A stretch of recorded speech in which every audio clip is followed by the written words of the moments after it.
कोई भी वैकेंसी जब निकलती है और खास करके गवर्नमेंट जॉब के लिए, तो छात्र जो तैयारी कर रहे होते हैं बरसों से, वो बड़ी उम्मीद से भरते हैं कि हम अब फॉर्म भरेंगे और अब इसका एग्जाम का डेट निकलेगा, एग्जाम होगा, पीटी होगा, मेंस होगा, उसके बाद हम नौकरी करेंगे।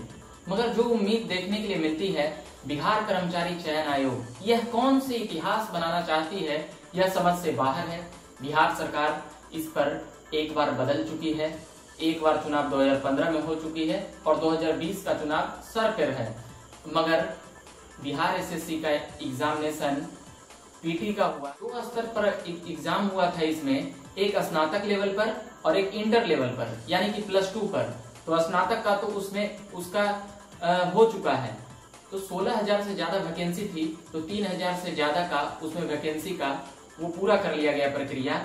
मगर जो बाकी बचे 13,000 छात्र, वो कहाँ जाएंगे और क्या करेंगे, यह कभी सोचने के लिए बिहार सरकार के जो भी आयोग बने, जो भी उसमें कर्मचारी काम करते रहे, उनको यह समझ नहीं आया कि ये छात्र आखिर तैयारी कर रहे होंगे।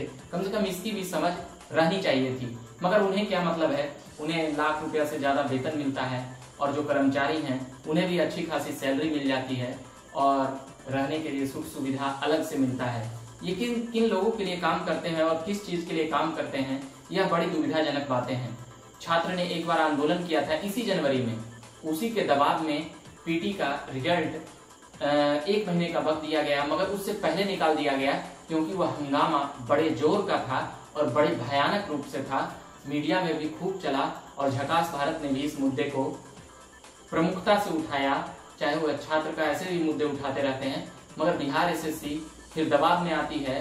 फिर जो यूट्यूब चैनल चला रहे होते हैं उन पर फर्जी बातें भी होती है, अखबारों में इश्तेहार के जरिए भी, नोटिस के जरिए भी निकाला जाता है कि ये फर्जी चैनल है, झकास भारत भी उसमें था। मगर अब बात आती है कि बिहार एसएससी आखिर कब तक उन छात्रों को कितने सालों तक लटकाएगी। 2014 का वैकेंसी है और आज 2020 आ चुका है, 7वां साल गुजर रहा है। तो क्या पंचवर्षीय योजना के नाम से विख्यात होगी? अब वह भी फ्लॉप कर गया। ये 6वां साल बीत चुका है बिहार एसएससी का। कोरोना महामारी का बहाना बनाने के लिए सरकार का कोई चेहरा नहीं बचा है, क्योंकि वह चुनाव करा लेने की हड़बड़ी में है और चुनाव में ज्यादा आदमी इकट्ठे होते हैं एग्जाम के परस्पर, उसमें करोड़ों करोड़ लोग आएंगे, मगर इसमें कुछ ही लाख लोग होते हैं। तो अब देखने वाली बात यह है कि बिहार एसएससी क्या इतिहास रचेगी, किस चीज में इतिहास रचेगी।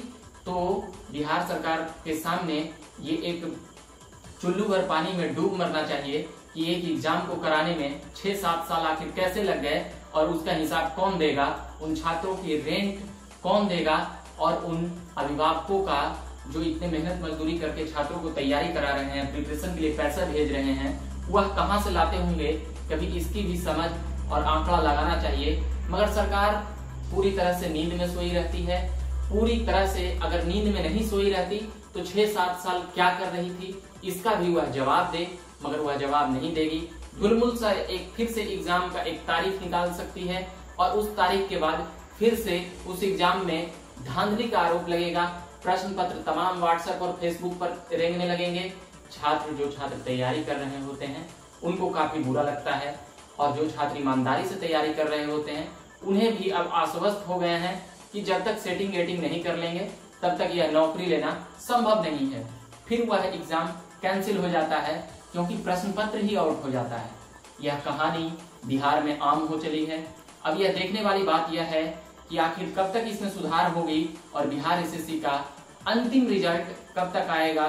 पीटी का रिजल्ट आ चुका है इंटर लेवल का, अब उसके मेंस का परीक्षा फिर लिया जाना था, उसके आगे की प्रक्रियाएं और भी कब तक होगी यह भगवान भरोसे है, क्योंकि सरकार केवल और केवल अपना सुख भोग करने के लिए अब ज्यादा ध्यान दे रही है।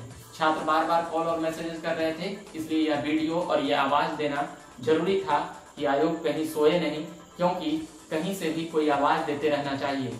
झकास भारत इन सभी तमाम प्रयास कर रही है छात्रों से जुड़े हुए मुद्दे, चाहे वह एस्टेट हो या फिर दरोगा बहाली या फिर बिहार एसएससी, हम ऐसे कई मुद्दे जो भी बेरोजगारी के मुद्दे होंगे, रोजगार उत्सर्जन के मुद्दे होंगे और एग्जामिनेशन में व्यवधान उत्पन्न हो रहे होंगे, तो हम बार बार कहेंगे और बार बार बोलेंगे। अभी के लिए फिलहाल इतना ही। झकास भारत चैनल आप देख रहे हो तो सब्सक्राइब करिए, फेसबुक पेज और ट्विटर पर भी जाइए, इंस्टाग्राम पर भी जाइए, तमाम जगहों से खबरें पहुंचाने का प्रयास किया जा रहा है। अगर आप इसमें अगर थोड़े थोड़े खबरें अच्छा लगे तो इसे शेयर करिए और लोगों को बताइए, तो और भी झकास भारत को मनोबल बढ़ेगा।